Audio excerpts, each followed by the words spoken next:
আল্লাহ ডাক দিয়ে কয় জান্নাতীরা নিচের দিকে তাকা, জাহান্নামীদেরকে বলবে জাহান্নামীরা উপরের দিকে তাকা, উপরের দিকে তাকাবে, জান্নাতীদেরকে বলবে এই জায়গাটা চিননি। এইবার জান্নাতীরা ভয়ে ভয়ে বলবে আল্লাহ আরাফ, জাহান্নামীরা বলবে আল্লাহ আরাফ। এই কথা বলার পর আল্লাহ তাআলা ওই জায়গায় এই আরাফের ভিতরে মরণ নামক বস্তু, যেটা মরণ, এই মরণ নামক বস্তুটা হাদিসের ভিতরে আসছে কাহাই আতি কাবুসিন, মরণ নামক বস্তুটাকে ভেড়া অথবা দুম্বার নেই তাকে এরকম ভাবে ওই আরফের ভিতরে রাখবে। কাহাই আতি কাবুসিন, ভেড়া অথবা দুম্বার নেই ওই আরফের ভিতরে রাখবে। রাখার পর হঠাৎ করে আল্লাহ তাআলা জানাবে এটা দেখো এটাকে। আল্লাহ তাআলা যখন বলবে জান্নাতীরা বলবে আল্লাহ এটা আরফ, ওই এটার ভিতরে ওই যে মরণ নামক বস্তুটা ভেড়া অথবা দুম্বার নেই দিয়ে রাখছে। আল্লাহ জানায় দেয় এটা হলো মরণ। জাহান্নামীদেরকে ডাক দিবে হে জাহান্নামীদের দল এটা দেখ মরণ। মরণ নামক বস্তুটাকে হাদিসের ভিতরে আসছে মতিয়া মাউত, আল্লাহ তাআলা মরণ নামক বস্তুটাকে শেষ করে দিবেন অথবা মরণ নামক বস্তুটাকে আল্লাহ তাআলা জবাই করে দিবেন। এখন মরণ নামক বস্তুটা শেষ হয়ে যাবে।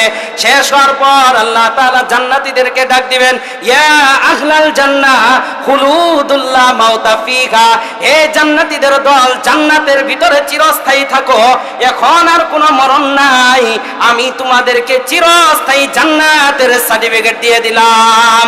জাহান্নামীদেরকে ডাক দিবে আল্লাহ ইয়া আহলান নার খুলুদুল্লাহ মাউতা ফিহা, হে জাহান্নামীদের দল জাহান্নামের ভিতরে চিরস্থায়ী থাকো, এখন আর কোনো মরণ নাই, আমি তোমাকে চিরস্থায়ী জাহান্নামের সার্টিফিকেট দিয়ে দিলাম।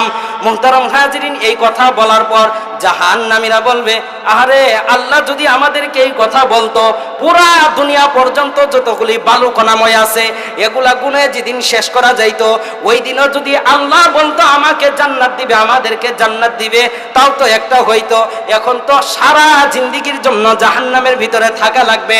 জাহান্নামীরা জাহান্নামের ভিতরে থাকবে, ভয়ঙ্কর শাস্তি তাদেরকে দেয়া হবে।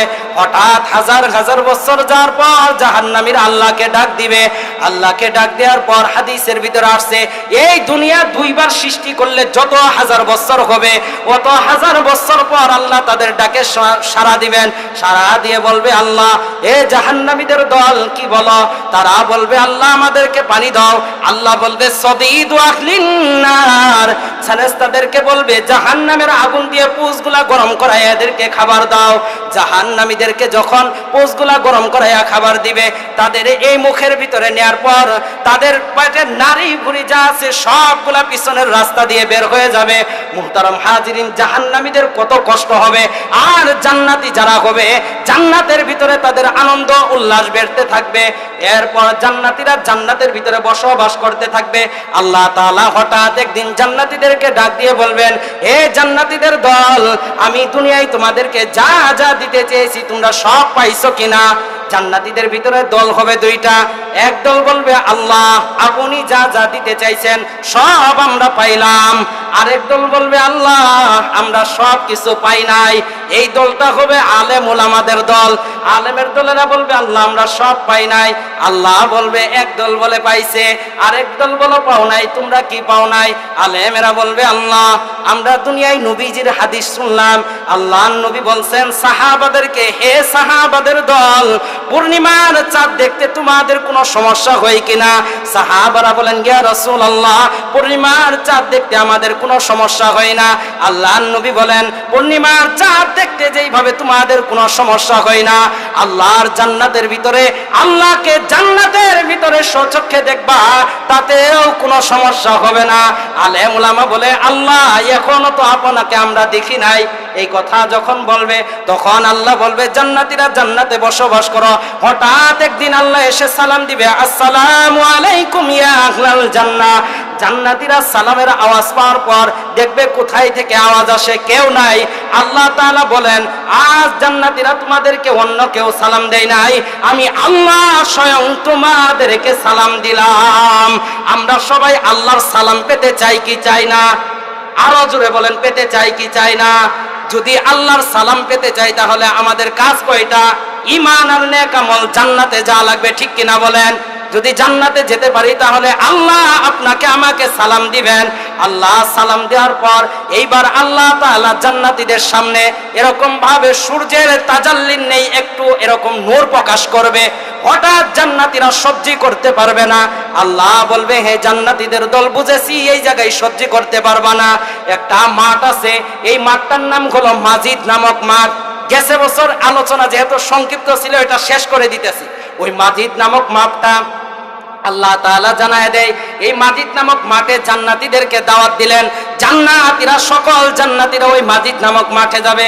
এখন মাজিদ নামক মাঠটা কত বড় হবে আল্লাহ কোরআনের ভিতরে বলছেন, লাহুম মা ইয়াশাউনা ফিহা ওয়ালাদাইনা মাজিদ। জান্নাতীরা জান্নাতের ভিতরে যা চাবে তাই পাবে, এছাড়াও অতিরিক্ত পুরস্কার আল্লাহ তাআলা জান্নাতীদেরকে দিবেন। আম্মা বাদু ফাউযু বিল্লাহি মিনাশ শাইতানির রাজীম। বিসমিল্লাহির রহমানির রহিম। ইন্নাল্লাযীনা আমানু ওয়া আমিলুস সালিহাতি কানাত লাহুম জান্নাতুল ফিরদাউসি নুজুলা আও কামা ক্বালা রাসূলুল্লাহি সাল্লাল্লাহু আলাইহি ওয়াসাল্লাম। বুনিয়াল ইসলামু আলা খামসিন শাহাদাতু আল্লা ইলাহা ইল্লাল্লাহ ওয়া আন্না মুহাম্মাদুর রাসূলুল্লাহ ওয়া ইকামিস সালাতি ওয়া ইতাইজ যাকাতি ওয়াল হজ্জি ওয়াস সাওমি রমাযান। সাদাকাল্লাহুল আযীম ওয়া সাদাকা রাসূলুহুন নাবিয়্যুল কারীম ওয়া নাহনু আলা যালিকা মিনাশ শাহিদিন ওয়াশ শাকিরিন ওয়ায-যাকিরিন ওয়াল হামদুলিল্লাহি রাব্বিল আলামিন। मुहम्मद मैंने आकर कुफर को मिटा लो, कुफर को मिटा कर सदाकत को बता लो। बलगल उला बिकमालिही कशफत दुजा बिजमालिही हसनतु जमीउ खिसालिही सल्लु आलैहि वा आलिहि। সবাই দুরূদ শরীফ পড়ি। আল্লাহুম্মা সাল্লি আলা মুহাম্মাদিন ওয়া আলা আলি মুহাম্মাদ কামা সাল্লাইতা আলা ইব্রাহিম ওয়া আলা আলি ইব্রাহিম ইন্নাকা হামিদুম মাজিদ। اللهم بارك على محمد وعلى آل محمد كما باركت على إبراهيم وعلى آل إبراهيم إنك حميد مجيد। চকবন্দি মন্ডলবাড়ি কেরাতুল কুরআন নুরানি ও হাফিজিয়া মাদ্রাসা হেফজ ছাত্রছাত্রীদের দিস্তার ফজিলত উপলক্ষে ষষ্ঠ বার্ষিক ইসলামী মহাসম্মেলন। উক্ত ইসলামী মহাসম্মেলনের সম্মানিত সভাপতি হাজারো ছাত্রদের উস্তাদ হযরত মাওলানা মোহাম্মদ এমদাদুল হক সাহেব দামাত বারাকাতুহুম আলিয়া, অধ্যক্ষ ভেলুয়া একেএম আলিম মাদ্রাসা শিরবর্দি শেরপুর, সহ সভাপতি জনাব মোহাম্মদ নুরুল ইসলাম মাস্টার মণ্ডল, সম্মানিত হযরত উলামায়ে কেরাম, সামনে উপস্থিত মুসলিম ভাইরা, পদ্মার আড়ালে মা ও বোনেরা, সর্বপ্রথমই আমরা আল্লাহ তাআলার দরবারে শুকরিয়া আদায় করি। সকলেই বলি আলহামদুলিল্লাহ। আরো জোরে বলি আলহামদুলিল্লাহ। আমরা যারা এখানে বসতে পেরেছি, এখানে বসার দ্বারা আল্লাহ তাআলা আপনাকে আমাকে রাসূল সাল্লাল্লাহু আলাইহি ওয়াসাল্লামের ভাষ্য অনুযায়ী আমরা এখানে জান্নাতের বাগানে আছি। অনেক মানুষ আজকে মাহফিলের জন্যই আসছে, কিন্তু এখনো মাহফিলে বসতে পারে নাই। আল্লাহ তাআলা তাদেরকে এখনো পছন্দ করে নাই। তিনারা বাজারে রাস্তাঘাটে ঘোরাফেরা করতেছেন। তাদের কাছ থেকে আপনাকে আমাকে যাচাই বাছাই করে আল্লাহ তাআলা এই আল্লাহ তাআলার জান্নাতের বাগানে বসার তৌফিক দিয়েছেন। এজন্য আবারও আল্লাহর দরবারে শুকরিয়া আদায় করি আলহামদুলিল্লাহ। জান্নাতের বাগান এটা কিভাবে? হয়তো আপনারাও ভাববেন আসলে কি এটা জান্নাতের বাগান? আল্লাহর নবী সাল্লাল্লাহু আলাইহি ওয়াসাল্লাম সাহাবাদেরকে বলেন, হে সাহাবাদের দল, দুনিয়ায় যেই জায়গায় জান্নাতের বাগান পাবা সেই জায়গায় বসে যাবা। সাহাবারা নবীকে বলেন, ইয়া রাসূলুল্লাহ, দুনিয়ায় আবার কোথায় জান্নাতের বাগান? আল্লাহর নবী সাল্লাল্লাহু আলাইহি ওয়াসাল্লাম জানায় দেয় যে এই জায়গায় কোরআন হাদিসের আলোচনা করা হয়, আল্লাহর জিকির করা হয়, কোরআন আর হাদিস নিয়ে কথা বলা হয়, ইলমে দ্বীন নিয়ে কথা বলা হয়, এই জায়গাটা দুনিয়ার জমিনে যদি বাহ্যিকভাবে দেখো দুনিয়া, এই জায়গাটা জান্নাতের বাগানে পরিণত হয়ে যায়। তো মুহতারম হাজিরিন, আমরা এখানে জান্নাতের বাগানে আছি। তো যারা বাহিরে আছে তারা এখান থেকে বঞ্চিত আছে, তারা আসছে মাহফিলের কথা বলে কিন্তু এখনো বসতে পারে নাই। আল্লাহ তাআলা তাদেরকে এখনো পছন্দ করে নাই। এজন্য আমি আপনাদেরকে বিনীতভাবে অনুরোধ করব, যারা এখনো রাস্তাঘাটে আসেন, আপনারা দ্রুতভাবে স্টেজে এসে ইনশাআল্লাহ বসে যাই সকলেই। কোরআনে কারিম থেকে একটি আয়াত তেলাওয়াত করেছি আপনাদের মাঝে, এই আয়াতের উপরে ইনশাআল্লাহ আলোচনা করার চেষ্টা করব। আল্লাহ তাআলা কোরআনের ভিতরে বলেন, ইন্নাল্লাযীনা আমানু ওয়া আমিলুস সালিহাতি কানাত লাহুম জান্নাতুল ফিরদাউসি নুজুলা। আল্লাহ জানায় দেয় যারা নিশ্চয়ই যারা ঈমান আনবে, আমলে সলে করবে, কানাত লাহুম জান্নাতুল ফিরদাউসি নুজুলা, তাদের জন্য আল্লাহ তাআলা জান্নাতুল ফিরদাউস রেখে দিয়েছেন। শর্ত কয়টা দিবেন? আপনারাও বলবেন শর্ত কয়টা দিবেন? দুইটা। এক নাম্বার হলো ঈমান, দুই নাম্বার কি? নেক কাজ। আল্লাহ জানায় দেয় যারা ঈমান আনবে এক নাম্বার, দুই নাম্বার যারা নেক কাজ করবে, কানাত লাহুম জান্নাতুল ফিরদাউসি নুজুলা, আল্লাহ তাআলা তাদেরকে জান্নাতুল ফিরদাউস দান করবেন। আল্লাহ তাআলা কোরআনের ভিতরে জানায় দেয় সর্বপ্রথম শর্ত হলো ঈমান, এরপরে হলো নেক কাজ। ঈমান আবার কেমন ঈমান? আল্লাহ সূরা বাকারায় জানায় দেয়, আল্লাহ বলেন আমিনু কামা আমানান নাস, ঈমান আনো লোকেরা যেইভাবে ঈমান আনছে। আল্লাহ বলেন আমিনু কামা আমানান নাস।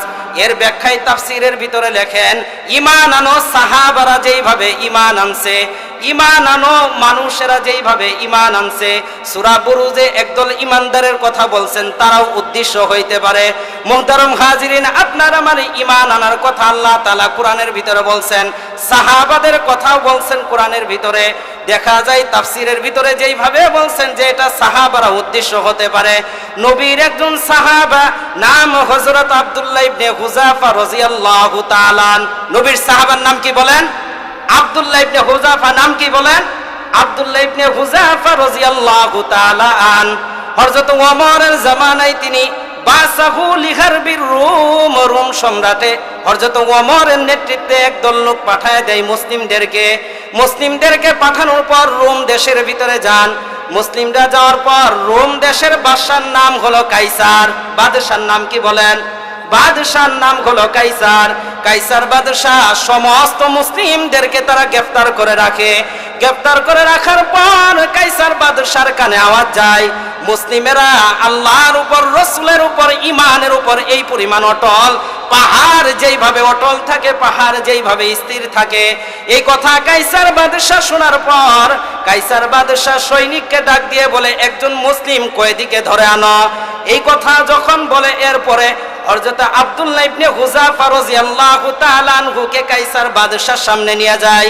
কাইসার বাদশার সামনে নিয়ে যাওয়ার পর কাইসার বাদশাহ আব্দুল্লাহ ইবনে হুযাফাকে বলে, তোমাকে আমি মুক্তি দিয়া দিব যদি তুমি খ্রিস্টান হয়ে যাও। প্রস্তাব দিতেছে, তোমাকে মুক্তি দিয়া দিব যদি তুমি খ্রিস্টান হয়ে যাও। এরপর আব্দুল্লাহ ইবনে হুযাফা বলে যে অসম্ভব, আমি ঈমান থেকে বিন্দু পরিমাণ পিছবা হব না। আবারও আব্দুল্লাহ ইবনে হুযাফাকে প্রস্তাব দেয়, যদি তুমি খ্রিস্টান হয়ে যাও তোমাকে আমার রাজত্ব দান করব, আমার রাজত্বর অর্ধেক অংশ তোমাকে দান করব। এরপর আব্দুল্লাহ ইবনে হুযাফা আবারও বলেন, আমার দ্বারা সম্ভব না। আবারও প্রস্তাব দেয়, তুমি যদি খ্রিস্টান হয়ে যাও তোমাকে রাজত্ব তো দিবই, তোমাকে আমার অংশীদারিও বানায় দিব। আব্দুল্লাহ ইবনে হুযাফা ডাক দিয়ে কয় যে, বাদশাহ, ঈমানের সাথে সদাই হই না, ঈমানের সাথে বেচা কিনা করা যায় না। আপনার রাজত্ব কেন, বাপ দাদার রাজত্ব, আরবের রাজত্ব, অনারবের রাজত্ব যদি সব তুমি দিয়া দাও, সব রাজত্বকে আমি একদিকে রাখবো। আল্লাহর প্রতি, যে আল্লাহর প্রতি আমি ঈমান আনছি, এই ঈমান থেকে বিন্দু পরিমাণ আমি পিছবা হব না। মুহতারাম হাজিরিন, আব্দুল্লাহ ইবনে হুযাফার এই কথা শুনে বাদশাহ কাইসার বুঝতে পারলেন যে এ ঈমান থেকে ছাড়বে না। সৈনিকদেরকে বলে একে জেলের ভিতরে বন্দি করে রাখো। জেলের ভিতরে বন্দি করে রাখার পর আব্দুল্লাহ ইবনে হুযাফাকে খাবার দেই না, পানিও দেই না, কোনো জিনিস দেই না। আব্দুল্লাহ ইবনে হুযাফা না খাওয়ার কারণে এরকম ভাবে অনাহারে তার শরীরটা শুকায় যায়। সৈনিকরা বাদশাহর কাছে যায়, বলে বাদশাহ যদি এই যুবককে আপনি খাবার না দেন এই যুবক তো মারা যাবে। এইবার কাইসার বাদশাহ বলে তার কাছে হারাম খাবার নিয়ে যাও, শুকরের গোশত আর মদ নিয়ে যাও। যখন শুকরের গোশত আর মদ নিয়ে যায়, আব্দুল্লাহ ইবনে হুযাফা বলেন এই মুহূর্তে আমার জন্য এই খাবার খাওয়া হালাল। এই জায়গা থেকে একটা মাসআলা জেনে রাখবেন, আল্লাহ কোরআনের ভিতরে জানায় দেয় ফামানিতুর গায়রা বাগি ওয়ালা আদিন ফালা ইসমা আলাই। আব্দুল্লাহ ইবনে হুযাফা আল্লাহর কোরআনের আয়াতের দিকে খেয়াল করেন যে এই মুহূর্তে আমার জন্য এই খাবার খাওয়া হালাল, যদি না হারাম খাবার পাঠায় দিয়েছে। মাসালা হলো যদি কোনো মানুষের জীবন যায় যায় উপক্রম হয়ে যায়, এই অবস্থায় যদি সে কোনো হালাল খাবার না পায় ওর জন্য ওইটুকু হারাম খাবার খাওয়া যায়, যতটুকু হারাম খাবার খেলে সে তার জীবন বাঁচতে পারে। মুহতারাম হাজিরিন, আব্দুল্লাহ ইবনে হুযাফা আল্লাহর কোরআনের এই আয়াতের দিকে তিনি খেয়াল করেন ফামানিতুর গায়রা বাগি ওয়ালা আদিন ফালা ইসমা আলাই। যদিও আমার জন্য এই খাবার খাওয়া এখন হালাল, কিন্তু আমি এই খাবার খাবো না। যদি আমি এই খাবার খাই তারা ভাববে যে মুসলমান মরণকে ভয় পায়, মরণের জন্য মরণকে ভয় পায়, মরণের কারণে হারাম খাবার সে ভক্ষণ করছে। আব্দুল্লাহ ইবনে হুযাফা বলেন এই খাবার তোমরা নিয়ে যাও। সৈনিকরা বাদশাহর কাছে যায়, বলে বাদশাহ আব্দুল্লাহ ইবনে হুযাফা এই খাবার খাই না। এরপর আবার আব্দুল্লাহ ইবনে হুযাফাকে ডাক দিয়ে আনছে। ডাক দেওয়ার পর আব্দুল্লাহ ইবনে হুযাফাকে চতুর্দিক থেকে তীর মারবে, চতুর সাইডে তীর এরকম ভাবে টান করে রাখছে। বর্তমান যেমন পিস্তল মানুষকে পিস্তল দিয়ে এরকম ভাবে ঘিরাও করে রাখে, আব্দুল্লাহ ইবনে হুযাফাকে তীর দিয়ে ঘিরাও করে রাখছে। বাদশাহ জানায় দেয় আব্দুল্লাহ ইবনে হুযাফা তুমি যদি ঈমান না ছাড়ো তোমাকে তীর নিক্ষেপ করে তোমাকে হত্যা করে দেয়া হবে। আব্দুল্লাহ ইবনে হুযাফা ডাক দিয়ে কই কোনো সমস্যা নাই, আমাকে হত্যা করবেন আমি শহীদ হয়ে যাব, তবু আমি আল্লাহর কাছে যেই ঈমান এনেছি, রাসূলের উপর যে ঈমান এনেছি, এই ঈমান থেকে বিন্দু পরিমাণ পিছপা হব না। মুহতারাম হাজিরিন, বাদশাহ অবাক হয়ে যায় যে আসলেই দেখেন জীবন যদি যায় তবুও তারপরও তারা ঈমান ছাড়তে রাজি না। এইবার আব্দুল্লাহ ইবনে হুযাফাকে জেলের ভিতরে বন্দী করে রাখে। জেলের ভিতরে বন্দী করার পর জেলের ভিতরে খাবার দেয় না, পানিও দেয় না। এরকম একটা সুন্দরী নারী তাকে দিয়েছে সামনে। সুন্দরী নারী দেওয়ার পর 2-4 দিন যাওয়ার পর সে বলে আবাশারুন আম হাজার, তোমরা কার নিকটে আমাকে পাঠাইলা? এটা মানুষ নাকি কোনো পাথর? এই 3-4 দিনের ভিতরে একটা সেকেন্ডের জন্য আমার দিকে তাকাই নাই। আব্দুল্লাহ ইবনে হুযাফা ওই নারীর দিকে তো তাকাই নাই। এরপর আব্দুল্লাহ ইবনে হুযাফাকে বাদশাহ আবার খ্রিস্টান হওয়ার জন্য চাপ দেয়। আব্দুল্লাহ ইবনে হুযাফাকে কয়েদখানা থেকে বের করে আনার পর তার সামনে তেল গরম করছে। তেল গরম করার পর একজন মুসলিমকে ওই তেলের ভিতরে নিক্ষেপ করছে। তেলের ভিতরে নিক্ষেপ করার সাথে সাথে হাড্ডিগুলা তেলের উপরে ফায়ার হয়ে উপরের দিকে উঠছে। ওঠার পর আব্দুল্লাহ ইবনে হুযাফাকে ডাক দিয়ে কয় ও আব্দুল্লাহ তুমি খ্রিস্টান হয়ে যাও, না হলে তোমাকে ওই অবস্থা করা হবে। আব্দুল্লাহ ইবনে হুযাফা বলে সম্ভব না। আরেকজন মুসলিমকে তার সামনে এরকম তেলের ভিতরে ছেড়ে দিয়েছে। ওই লোকটারও হাড্ডিগুলা তেলের উপরে ফায়ার হয়ে উঠছে। দুইজন ব্যক্তিকে তেলের ভিতরে হত্যা করার পর আব্দুল্লাহ ইবনে হুযাফাকে ডাক দিয়া কই তুমি খ্রিস্টান হয়ে যাও, না হলে তোমাকে এইভাবে মরা লাগবে। আব্দুল্লাহ ইবনে হুযাফা ডাক দিয়া কই অসম্ভব, আমি মরতে পারি, কিন্তু আমি যে আল্লাহ রাসূলের উপর ঈমান আনছি এই ঈমান থেকে বিন্দু পরিমাণ পিছপা হব না। মুহতারাম হাজিরিন, বাদশাহ বুঝতে পারলেন যে ঈমানের কাছে তারা মাথা নত করবে না। আব্দুল্লাহ ইবনে হুযাফাকে জেলের ভিতরে আবারও বন্দী করে রাখে। বন্দী করার পর এইবার আব্দুল্লাহ ইবনে হুযাফাকে কিছুদিন পর আবার নিয়ে আসে।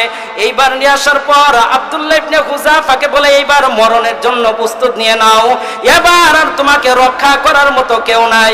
হঠাৎ দেখে আব্দুল্লাহ ইবনে ফাজালা আব্দুল্লাহ ইয়াবকি, আব্দুল্লাহর চোখের পানি চোখ দিয়ে চোখে পানি পড়া শুরু করে দেয়।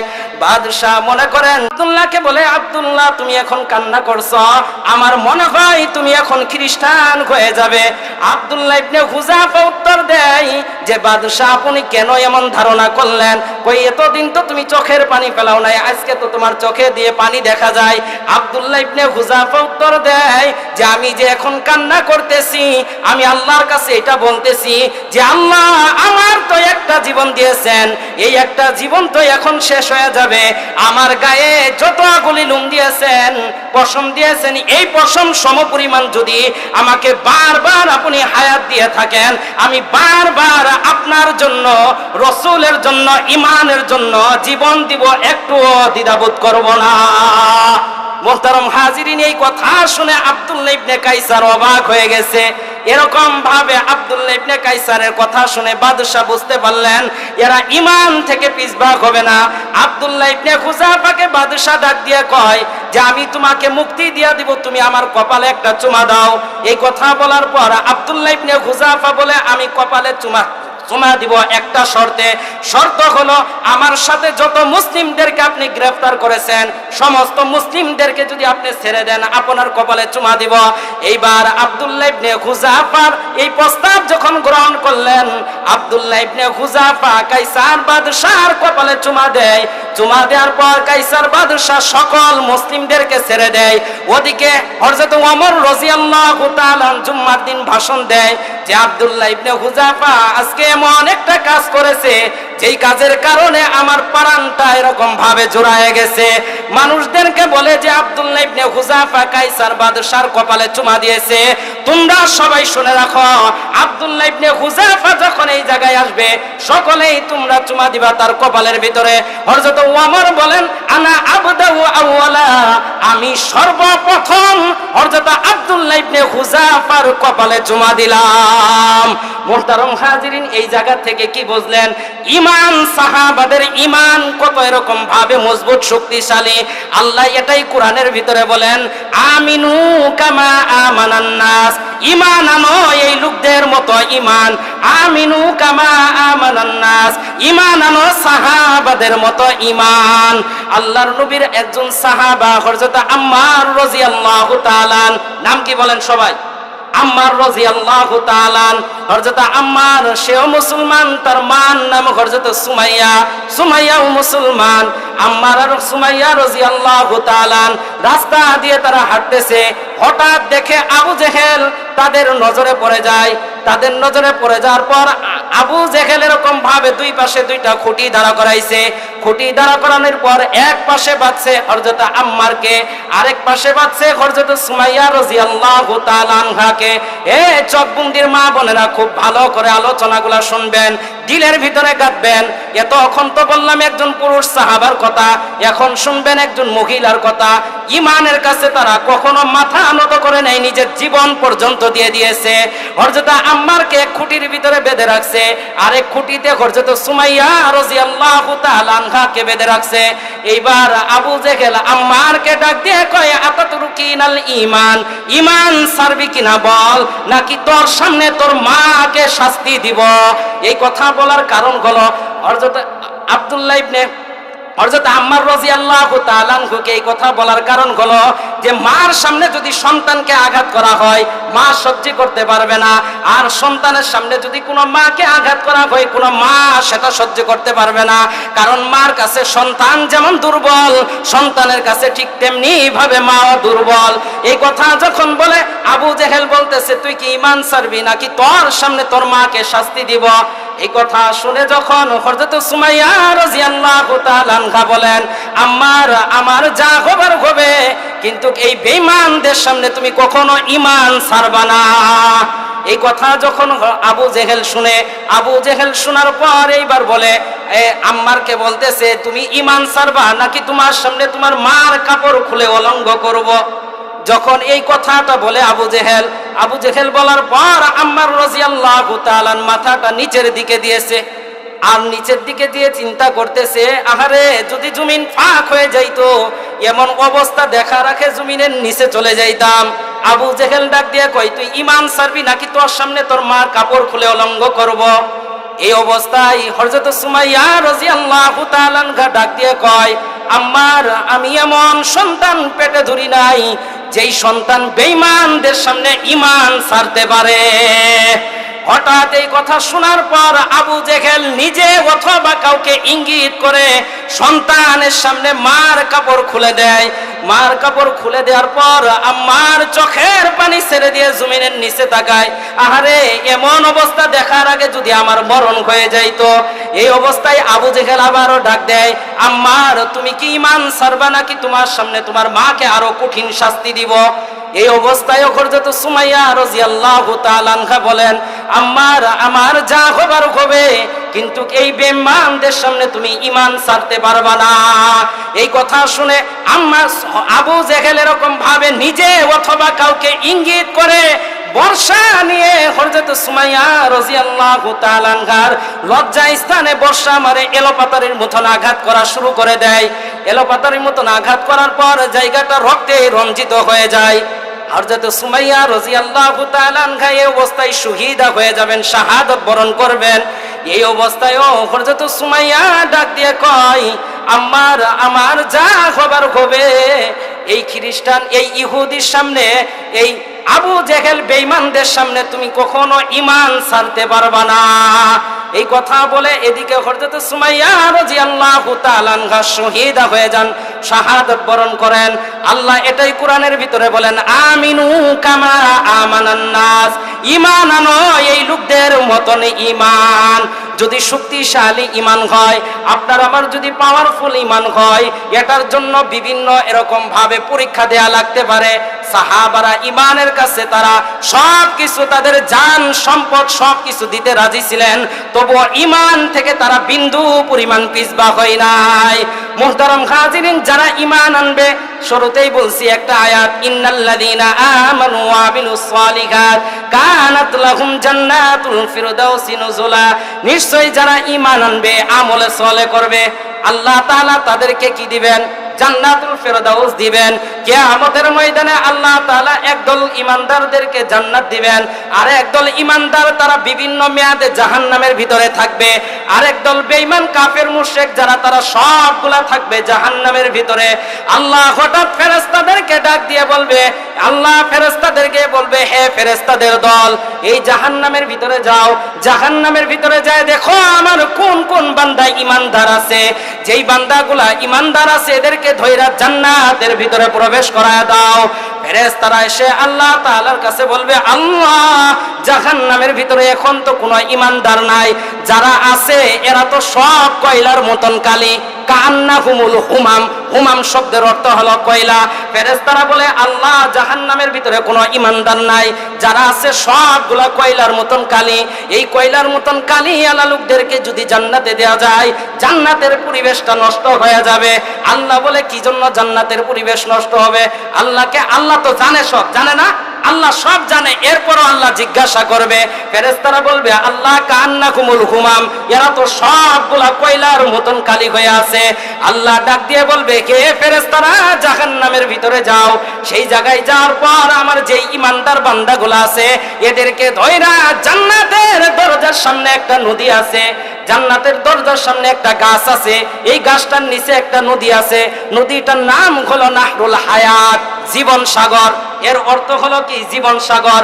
আল্লাহ জানায় দেয়, ওই জীবন সাগরের ভিতরে তাদেরকে চুবানি দিয়া তাদেরকেও আল্লাহ তাআলা দুনিয়ায় সব থেকে সুন্দরের থেকেও সুন্দর মানুষ বানায়া আল্লাহ তাদেরকে জান্নাতের ভিতরে প্রবেশ করার কথা বলবেন। এরপর আল্লাহ ফেরেশতাদেরকে আবারও বলবেন, হে ফেরেশতাদের দল, জাহান্নামের ভিতরে যাও, যায় দেখো আমার কোন কোন ঈমানদার বান্দা আছে। এইবার ফেরেশতারা বলবে, আল্লাহ, জাহান্নামের ভিতরে আর কোনো ঈমানদার নাই। এইবার আল্লাহ তাআলার কুদরতি হাত অথবা কুদরতি পা জাহান্নামের ভিতরে মারবে।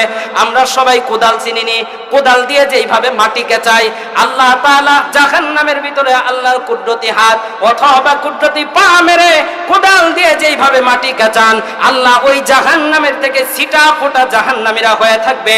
আল্লাহ ওই সমস্ত ঈমানদারদেরকেও ধরে ওই নাহরুল হায়াত জীবন সাগরের ভিতরে চুবানি দিয়া আল্লাহ তাদেরকে দুনিয়ার সুন্দর থেকেও সুন্দর মানুষ বানায়া তাদেরকেও আল্লাহ তাআলা জান্নাতের ভিতরে ঢুকায়া দিবেন।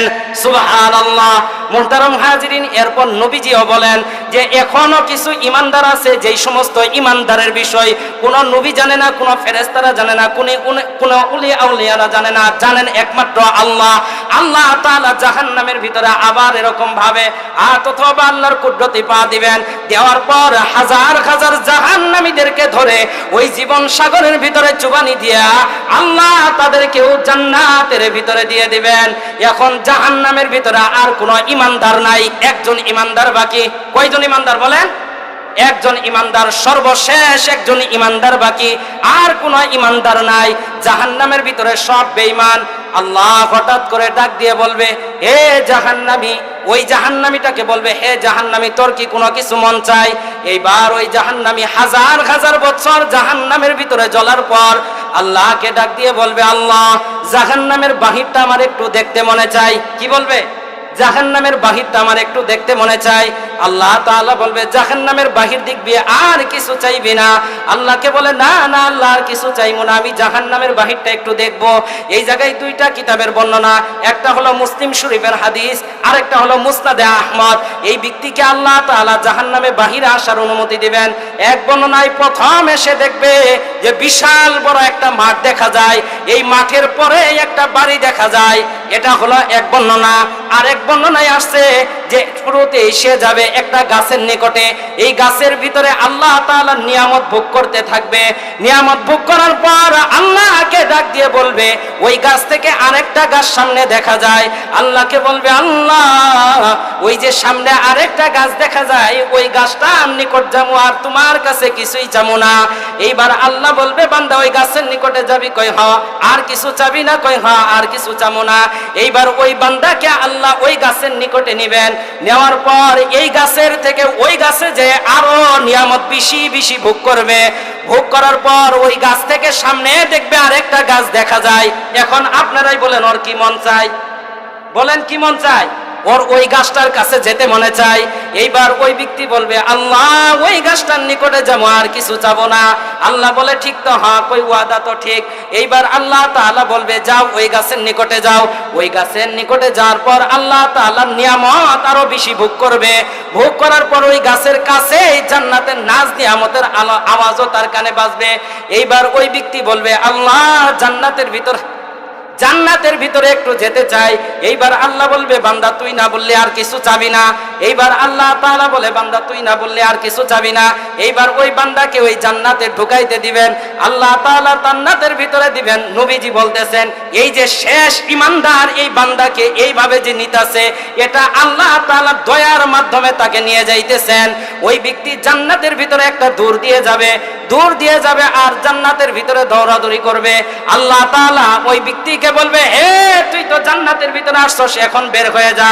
এই সর্বশেষ জান্নাতি যদি এরকম ভাবে কোনো আমাদের বাংলাদেশের হয় অথবা আমাদের কোনো গ্রামের যদি হয়ে যায়, ওই লোকটা বলবে, আল্লাহ জান্নাতের ভিতরে আসলাম, দুনিয়ার ভিতরে আলেম উলামাদের কাছে শুনেছি যদি কোনো ব্যক্তি একবার জান্নাতের ভিতরে আসে সে তো আর জান্নাত থেকে বাহির হয় না। আল্লাহকে এই বান্দা এই কথা বলবে।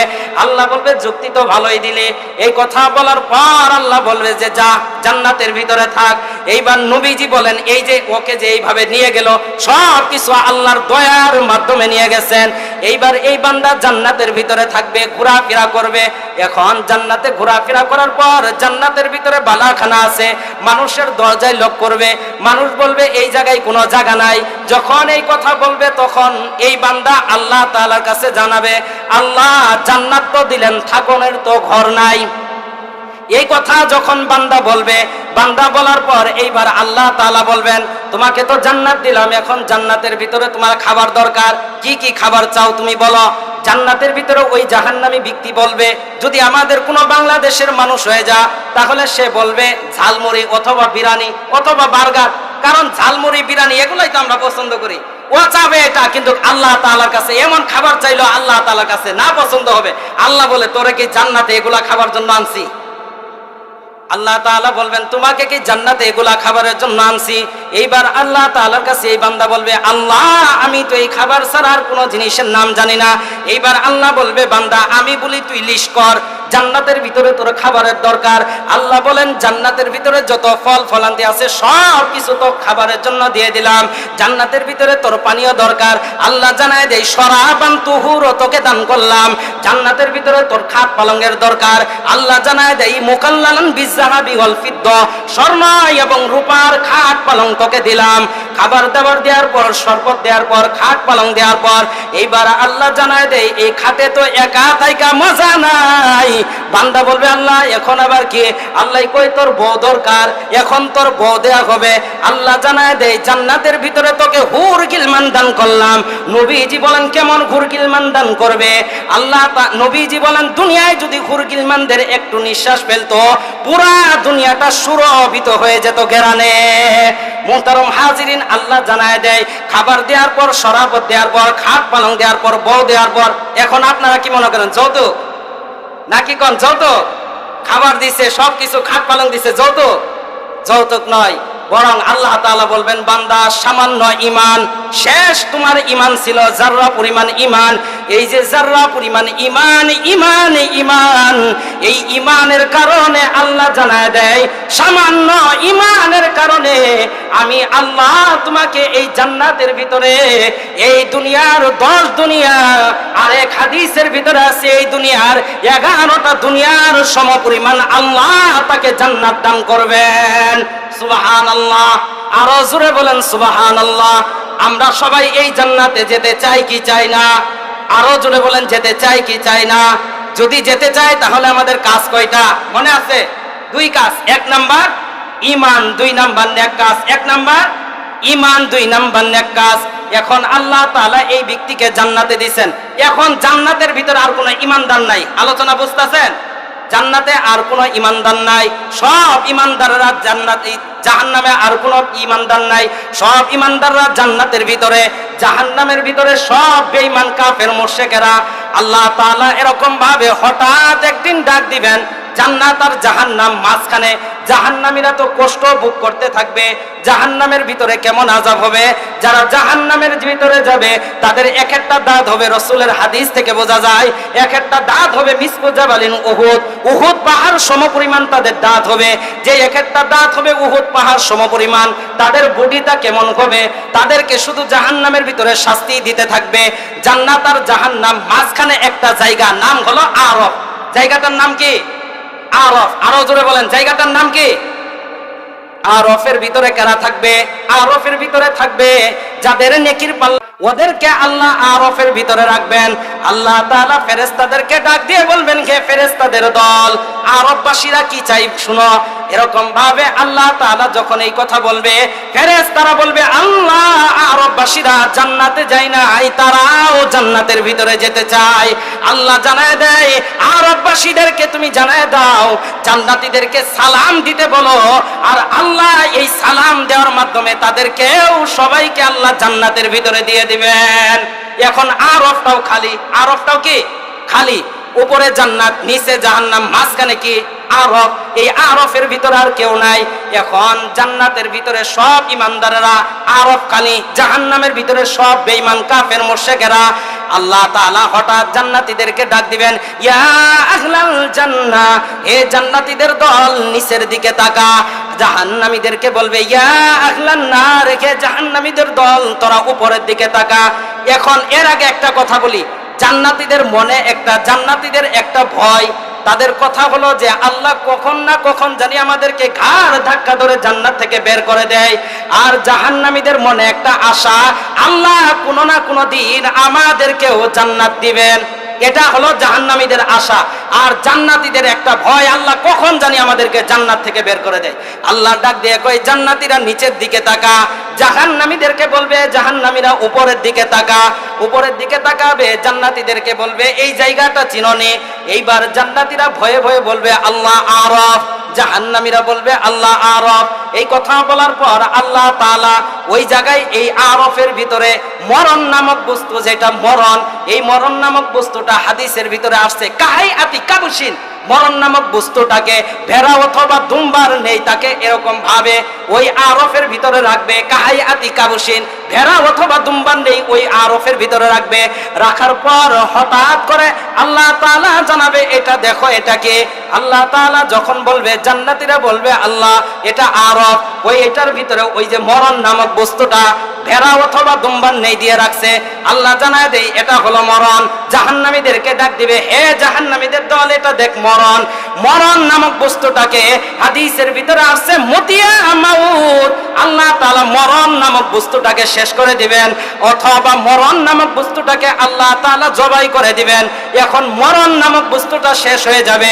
শেষ হওয়ার পর আল্লাহ তাআলা জান্নাতীদেরকে ডাক দিবেন, ইয়া আহলাল জান্নাহ খুলুদুল্লাহ মাউতা ফিহা, হে জান্নাতীদের দল জান্নাতের ভিতরে চিরস্থায়ী থাকো, এখন আর কোনো মরণ নাই, আমি তোমাদেরকে চিরস্থায়ী জান্নাতের সার্টিফিকেট দিয়ে দিলাম। জাহান্নামীদেরকে ডাক দিবে আল্লাহ, ইয়া আহলান নার খুলুদুল্লাহ মাউতা ফিহা, হে জাহান্নামীদের দল জাহান্নামের ভিতরে চিরস্থায়ী থাকো, এখন আর কোনো মরণ নাই, আমি তোমাকে চিরস্থায়ী জাহান্নামের সার্টিফিকেট দিয়ে দিলাম।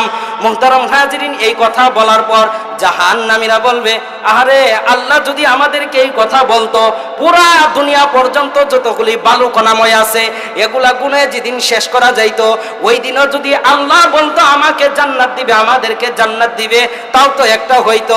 এখন তো সারা জিন্দেগির জন্য জাহান্নামের ভিতরে থাকা লাগবে। জাহান্নামীরা জাহান্নামের ভিতরে থাকবে, ভয়ঙ্কর শাস্তি তাদেরকে দেয়া হবে। হঠাৎ হাজার হাজার বছর যাওয়ার পর জাহান্নামীরা আল্লাহকে ডাক দিবে। আল্লাহকে ডাক দেওয়ার পর হাদিসের ভিতরে আসছে, এই দুনিয়া দুইবার সৃষ্টি করলে যত হাজার বছর হবে, অত হাজার বছর পর আল্লাহ তাদের ডাকে সাড়া দিবেন। সাড়া দিয়ে বলবে, আল্লাহ এ জাহান্নামীদের দল কি বলো? তারা বলবে, আল্লাহ আমাদেরকে পানি দাও। আল্লাহ বলবে, সদীদু আহলিন নার, ফেরেশতাদেরকে বলবে জাহান্নামের আগুন দিয়ে পুষগুলা গরম করায় এদেরকে খাবার দাও। জাহান্নামীদেরকে যখন পুষগুলা গরম করাইয়া খাবার দিবে, তাদের এই মুখের ভিতরে নেয়ার পর তাদের পেটের নারী ভুঁড়ি যা আছে সবগুলা পিছনের রাস্তা দিয়ে বের হয়ে যাবে। মুহতারাম হাজিরিন, জাহান্নামীদের কত কষ্ট হবে। আর জান্নাতি যারা হবে, জান্নাতের ভিতরে তাদের আনন্দ উল্লাস বেড়তে থাকবে। এরপর জান্নাতীরা জান্নাতের ভিতরে বসবাস করতে থাকবে। আল্লাহ তাআলা হঠাৎ একদিন জান্নাতীদেরকে ডাক দিয়ে বলবেন, হে জান্নাতীদের দল, আমি দুনিয়ায় তোমাদেরকে যা যা দিতে চেয়েছি তোমরা সব পাইছো কিনা? জান্নাতীদের ভিতরে দল হবে দুইটা। এক দল বলবে, আল্লাহ আপনি যা যা দিতে চাইছেন সব আমরা পাইলাম। আরেক দল বলবে, আল্লাহ আমরা সব কিছু পাই নাই। এই দলটা হবে আলেম উলামাদের দল। আলেমের দলেরা বলবে, আল্লাহ আমরা সব পাই নাই। আল্লাহ বলবে, এক দল বলে পাইছে, আরেক দল বলে পাও নাই। তোমরা কি পাও নাই? আলেমেরা বলবে, আল্লাহ আমরা দুনিয়ায় নবীজির হাদিস শুনলাম, আল্লাহর নবী বলছেন সাহাবাদেরকে, হে সাহাবাদের দল, পূর্ণিমার চাঁদ দেখতে তোমাদের কোনো সমস্যা হয় কিনা? সাহাবারা বলেন, ইয়া রাসূলুল্লাহ পূর্ণিমার চাঁদ দেখতে আমাদের কোনো সমস্যা হয় না। আল্লাহর নবী বলেন, পূর্ণিমার চাঁদ দেখতে যেইভাবে তোমাদের কোনো সমস্যা হয় না, আল্লাহর জান্নাতের ভিতরে আল্লাহকে জান্নাতের ভিতরে স্বচক্ষে দেখবা, তাতেও কোনো সমস্যা হবে না। আলেম উলামা বলে, আল্লাহ এখনো তো আপনাকে আমরা দেখি নাই। এই কথা যখন বলবে তখন আল্লাহ বলবে, জান্নাতীরা জান্নাতে বসবাস করো। হঠাৎ একদিন আল্লাহ এসে সালাম দিবে, আসসালামু আলাইকুম ইয়া আহলাল জান্নাহ। জান্নাতীরা সালামের আওয়াজ পাওয়ার পর দেখবে কোথায় থেকে আওয়াজ আসে, কেউ নাই। আল্লাহ তাআলা বলেন, আজ জান্নাতীরা তোমাদেরকে অন্য কেউ সালাম দেয় নাই, আমি আল্লাহ স্বয়ং তোমাদেরকে সালাম দিলাম। আমরা সবাই আল্লাহর সালাম পেতে চাই কি চাই না? আরো জোরে বলেন, পেতে চাই কি চাই না? যদি আল্লাহর সালাম পেতে চাই তাহলে আমাদের কাজ কয়টা? ঈমান আর নেক আমল, জান্নাতে যাওয়া লাগবে, ঠিক কিনা বলেন? যদি জান্নাতে যেতে পারি তাহলে আল্লাহ আপনাকে আমাকে সালাম দিবেন। আল্লাহ সালাম দেওয়ার পর এইবার আল্লাহ তাআলা জান্নাতীদের সামনে এরকম ভাবে সূর্যের তাজাল্লির নেই একটু এরকম নূর প্রকাশ করবে। হঠাৎ জান্নাতীরা সহ্য করতে পারবে না। আল্লাহ বলবে, হে জান্নাতীদের দল, বুঝেছি এই জায়গায় সহ্য করতে পারবা না। একটা মাঠ আছে, এই মাঠটার নাম হলো মাজিদ নামক মাঠ। গেছে বছর আলোচনা যেহেতু সংক্ষিপ্ত ছিল, এটা শেষ করে দিতেছি। ওই মাজিদ নামক মাঠটা আল্লাহ তাআলা জানায় দেয়, এই মাজিদ নামক মাঠে জান্নাতীদেরকে দাওয়াত দিলেন। জান্নাতীরা, সকল জান্নাতীরা ওই মাজিদ নামক মাঠে যাবে। এখন মাজিদ নামক মাঠটা কত বড় হবে? আল্লাহ কোরআনের ভিতরে বলছেন, লাহুম মা ইয়াশাউনা ফিহা ওয়ালাদাইনা মাজিদ। জান্নাতীরা জান্নাতের ভিতরে যা চাবে তাই পাবে, এছাড়াও অতিরিক্ত পুরস্কার আল্লাহ তাআলা জান্নাতীদেরকে দিবেন। মুহতারাম হাজিরিন, জান্নাতীরা যখন জান্নাতের ভিতরে থাকবে, আল্লাহ বলবেন, বুঝেছি, তোমরা মাজিদ নামক মাঠে যাও। মাজিদ নামক মাঠটা কেমন হবে? হযরত জিবরাইল আলাইহিস সালাতু ওয়াস সালাম নবীজির কাছে আসছেন। নবীজির কাছে আসার পর, ইয়া রাসূলুল্লাহ, নবীজি বলেন, জিবরাইল তোমার হাতে এটা কি? এইবার জিবরাইল বলেন, ইয়া রাসূলুল্লাহ, আমার হাতে একটা মানচিত্র অথবা একটা প্লেট। এই কথা যখন বলে, নবীজি বলেন, এই মানচিত্র কেন আনছ? জিবরাইল বলেন, ইয়া রাসূলুল্লাহ, আল্লাহ আমাকে 600 ডানা দিয়েছে, এই 600 ডানা আমি পরীক্ষা করবার চেয়েছি। এইবার নবীজি সাল্লাল্লাহু আলাইহি ওয়াসাল্লাম বলেন যে তুমি এই মানচিত্র কেন আনছো? এই কথা যখন বলে, এইবার জিবরাইল বলতেছেন, আল্লাহ আমাকে 600 ডানা দিয়েছে, এই ডানা তার আমি পরীক্ষা করতে চেয়েছি। যখন পরীক্ষা করতে চাইলাম, এইবার জিবরাইল আলাইহিস সালাতু ওয়াস সালাম বলেন যে তুমি কি পরীক্ষা করেছো? ওই আল্লাহ তাআলার একটা মাজিদ নামক জান্নাত আছে, ওই জান্নাতের ভিতরে আমি ঘুরতে চাইলাম। আল্লাহ তাআলা প্রথম আমাকে বলছেন জান্নাত ঘোরো, জাহান্নাম ঘোরো, সব কিছু আমি ঘুরলাম। আমার 600 ডানার মধ্যে একটুও বিন্দু পরিমাণ ক্লান্তি আসে নাই। আল্লাহকে বললাম, আল্লাহ আমার 600 ডানা পরীক্ষা করবার চাই। এই কথা বলার পর আল্লাহ বলে, মাজিদ নামক মাঠটা তুমি পরিদর্শন করো। এই কথা যখন বলে আল্লাহ তাআলা, জিবরাইল বলেন, আমার একটা পাখা ছেড়ে দিলাম, 2টা পাখা ছেড়ে দিলাম, 3টা পাখা ছেড়ে দিলাম। এইভাবে করতে করতে 100 পাখা ছেড়ে দিয়ে আমি উড়তে শুরু করলাম। এরপর আবার 200 পাখা ছেড়ে দিলাম। এইভাবে সবগুলো আমার 600 পাখা দিয়ে ঘুরলাম। ঘোরার পর আমি ক্লান্ত হয়ে গেলাম। ক্লান্ত হওয়ার পর আমি আল্লাহকে বললাম, আল্লাহ আমি তো এখন ক্লান্ত হয়ে গেছি, আমি আপনার কাছে জানতে চাই, আল্লাহ এই জান্নাতের আমি কতটুকু ঘুরতে পারলাম? আল্লাহ জানায় দেয়, জিবরাইল এই মাজিদ নামক মাঠের এক কোণার কিঞ্চিত পরিমাণও ঘুরে শেষ করতে পারো নাই। সুবহানাল্লাহ, আরো জোরে বলেন সুবহানাল্লাহ। আমরা ওই মাজিদ নামক জান্নাতে যেতে চাই কি চাই না? এইবার আল্লাহ তাআলা জান্নাতীদেরকে বলবে, এ জান্নাতীরা ওই মাজিদ নামক মাঠের ভিতরে যাও। মাজিদ নামক মাঠে আল্লাহ তাআলা হুরগিলমানদেরকে বলবে, এ হুরগিলমানদের দল, সমস্ত জান্নাতীদের জন্য এক একটা করে রাজকীয় সিংহাসনের ব্যবস্থা করিয়া দাও। সব কিছু ব্যবস্থা করা শেষ। এই ব্যবস্থা শেষ হওয়ার পর এইবার আল্লাহ তাআলা জান্নাতীদেরকে বলবে, এখন যেতে পারো মাজিদ নামক মাঠে। মাজিদ নামক মাঠের ভিতরে স্টেজ করা আছে। সমস্ত স্টেজের ভিতরে যত নবী আছে, সমস্ত নবী স্টেজের ভিতরে বসা। স্টেজের ভিতরে 3টা চেয়ার। কয়টা চেয়ার বলেন? 3টা চেয়ার। এই 3টা চেয়ার, একটা হলো বিশেষ অতিথি চেয়ার, আরেকটা হলো প্রধান অতিথি চেয়ার, আরেকটা হলো সভাপতির চেয়ার। সবাই জান্নাতীরা তাকায় আছে, সমস্ত নবীরা স্টেজে বসা। চেয়ার 3টা খালি। চেয়ার কয়টা খালি? চেয়ার 3টা খালি। এইবার হঠাৎ করে ঘোষণা করবে যে বিশেষ অতিথির আসন গ্রহণ করবেন পয়গম্বর হযরত দাউদ আলাইহিস সালাতু ওয়াস সালাম। সমস্ত জান্নাতীরা দাউদ নবীর দিকে তাকায় থাকবে। কি সৌভাগ্যবান নবী যে সবাই দেখি দাউদ নবীর দিকে তাকায় রয়েছে। এইবার আরো 2টা চেয়ার খালি। এখন হলো প্রধান অতিথি। প্রধান অতিথির চেয়ার খালি। সবাই প্রধান অতিথির দিকে তাকায় থাকবে। হঠাৎ ঘোষণা করবে, এখন প্রধান অতিথির আসন গ্রহণ করবেন দুনিয়ার আল্লাহ তাআলা যেই নবীকে আপনাকে, আপনার আমার কলিজার স্পন্দন জনাবে মুহাম্মদুর রাসূলুল্লাহ সাল্লাল্লাহু আলাইহি ওয়াসাল্লাম, আল্লাহর নবী এসে প্রধান অতিথির আসন গ্রহণ করবেন। সমস্ত জান্নাতীরা নবীর দিকে তাকায় থাকবে। নবীর এত সুন্দর চেহারা, এত মাধুর্যময় চরিত্র, এত সুন্দর কথা, তবুও দেখা যায় এই নবীকে নিয়ে তায়েফবাসীরা তারা কষ্ট দিয়েছে, নবীকে তারা রক্তাক্ত করেছে। কোটি কয়েক বাংলার জমিনেও এমন কিছু মানুষ আছে যারা আমার নবীকে নিয়ে কটূক্তি করে। এর আগে তো দেখছি দেশের বিভিন্ন জায়গায় এগুলা করেছে, কিন্তু এখন দেখি আমাদের শিরবদ্দি থানা নঙ্গরপাড়াও এক লোক আমার নবীকে নিয়ে কটূক্তি করেছে। মুহতারাম হাজিরিন, 95% নবী, 95% বাংলাদেশে মুসলিমদের দেশ। এই দেশের ভিতরে থেকে এত সুন্দর মাধুর্যময় চেহারা, নুরানি চেহারা, নবীজির এত সুন্দর চরিত্র সমস্ত জান্নাতীরা তাকায় থাকবে। আর আমাদের বাংলাদেশে 95% মুসলিম, এই 95% মুসলিমের ভিতরে দেখা যায় কিছু কিছু নাস্তিকেরা আমার নবীর চরিত্র নিয়ে কথা বলে, ঠিক কিনা বলেন? আমরা এই মাহফিল থেকে জানায় দেই, নবীকে নিয়ে যারা কটূক্তি করবে, নবীর চরিত্র নিয়ে যারা কথা বলবে, নবীকে নিয়ে যারা ব্যঙ্গ করবে, নবীকে নিয়ে যারা কবিতা আবহিত করবে, এদের কোনো ধর্মীয় পরিচয় নাই, এদের কোনো রাজনৈতিক পরিচয় নাই, এদের কোনো রাষ্ট্রীয় পরিচয় নাই, এদের একটাই পরিচয়, ও মানবতার দুশমন, ও মানব সভ্যতার দুশমন, ও মুসলিম জাতির জানের দুশমন, ও আল্লাহ আল্লাহ রাসূলের দুশমন, ঠিক কিনা বলেন?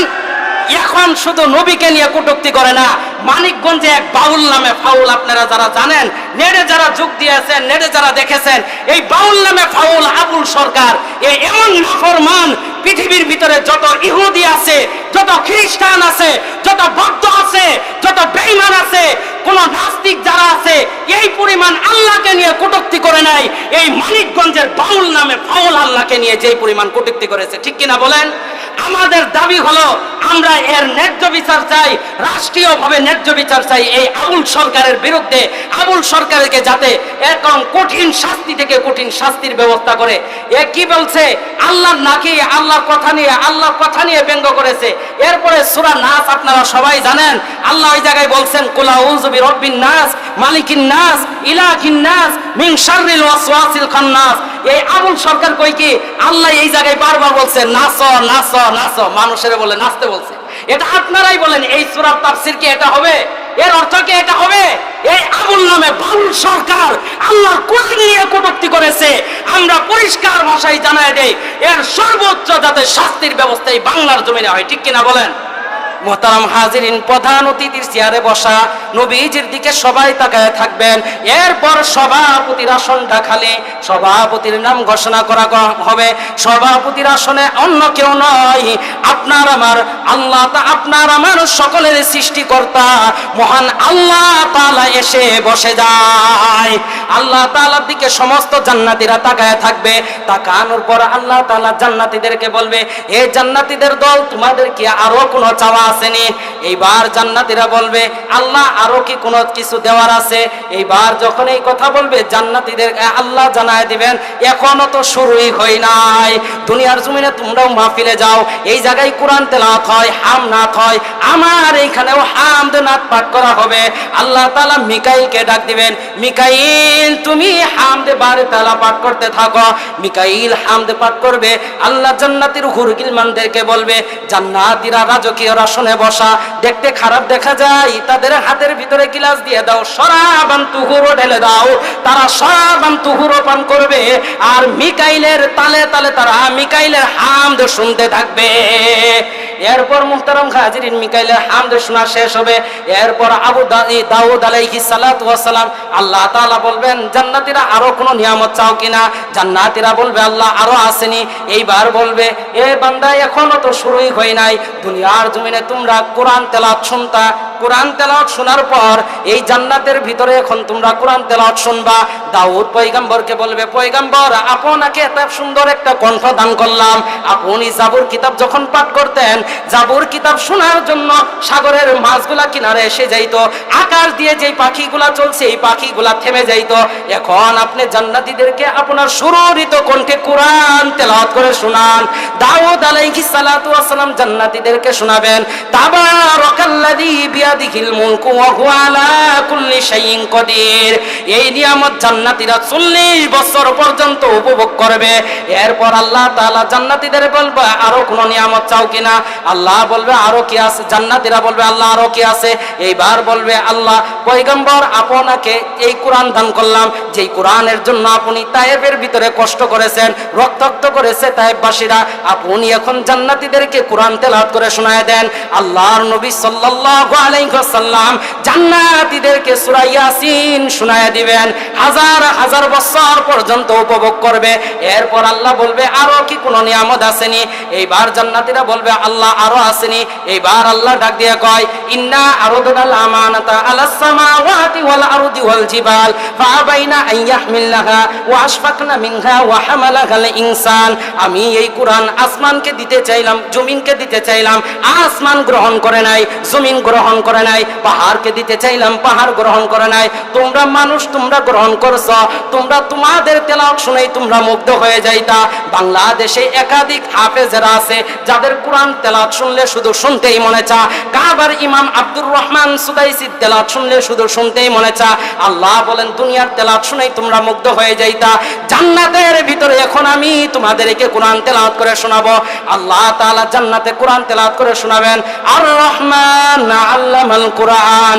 জান্নাতীরা কত হাজার বছর পর্যন্ত উপভোগ করবে এটা আল্লাহ তাআলাই ভালো জানেন। মুহতারাম হাজিরিন, আমরা ওই মাজিদ নামক জান্নাতে যেতে চাই কি চাই না? আরো জোরে বলেন, চাই কি চাই না? যাই হোক, জান্নাতে যদি যেতে চাই ঈমান আর নেক আমল লাগবে।